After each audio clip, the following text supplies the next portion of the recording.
കുറച്ച് സേമിയ പായസം ഉണ്ടാക്കാമെന്ന് വിചാരിച്ചു കേട്ടോ. മുഅല്ലിം ഡേ ആണല്ലോ, അപ്പോൾ മോൻ പഠിച്ച മദ്രസയിലേക്കും അതേപോലെ തന്നെ ദർസിലേക്കും കൊടുത്തയക്കാമെന്ന് ഓർത്തു. ഇതിന് വേണ്ടിയിട്ട് ഞാൻ ചെറിയ സേമിയാണ് കേട്ടോ ഞാൻ എടുത്തിട്ടുണ്ടായിരുന്നത്. അത് നെയ്യിലിട്ടൊന്ന് ചൂടാക്കി എടുത്തിട്ടുണ്ട്. ഓൾറെഡി റോസ്റ്റായിട്ട് വന്നതാണ്. അതിന് വേണ്ടിയിട്ട് ഞാൻ 12 ലിറ്ററോളം പാലാണ് എടുത്തിട്ടുണ്ടായിരുന്നത്. ആ പാലിലേക്ക് ആവശ്യത്തിനുള്ള പഞ്ചസാരയും കൂടി ഇട്ട് കൊടുത്തിട്ടുണ്ടായിരുന്നു കേട്ടോ. പഞ്ചസാര ഇട്ട് കൊടുത്താൽ പെട്ടെന്ന് തിളച്ച് കിട്ടുമെന്ന് കേട്ടിട്ടുണ്ട്, അതുകൊണ്ടാണ് അങ്ങനെ ചെയ്തത്. അപ്പോൾ പാലും പഞ്ചസാരയൊക്കെ നല്ലോണം ഒന്ന് തിളച്ച് വന്നപ്പം അതിലേക്ക് റോസ്റ്റ് ചെയ്ത് വെച്ചിട്ടുണ്ടായിരുന്ന സേമിയയും കൂടി ഇട്ടു കേട്ടോ. സേമിയം പെട്ടെന്ന് തന്നെ വേവും, കുഞ്ഞ് സേമിയ ആയതുകൊണ്ട്. അതേപോലെ തന്നെ ആവശ്യത്തിനുള്ള സാബൂനരിയും വേവിച്ചിട്ടുണ്ടായിരുന്നു. അതും കുറച്ച് ടേസ്റ്റിന് വേണ്ടിയിട്ട് മിൽക്ക് മെയ്ഡും പൊടിച്ച ഏലക്കായും ആവശ്യത്തിനുള്ള ഉപ്പും കൂടി ചേർത്ത് കൊടുത്ത് ഒന്ന് ഇളക്കി കേട്ടോ.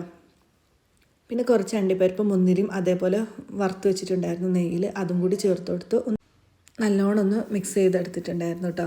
പിന്നെ കുറച്ചും കൂടി ഒരു ഉപ്പ് വേണം തോന്നിയപ്പോൾ അതും കൂടി ചേർത്ത് കൊടുത്തിട്ടുണ്ടായിരുന്നു. പിന്നെ നല്ലോണം തന്നെ ഒന്ന് ഇളക്കി ഞാൻ കൊണ്ടുപോകാൻ പാകത്തിനുള്ള പാത്രത്തിലേക്ക് മാറ്റി കേട്ടോ.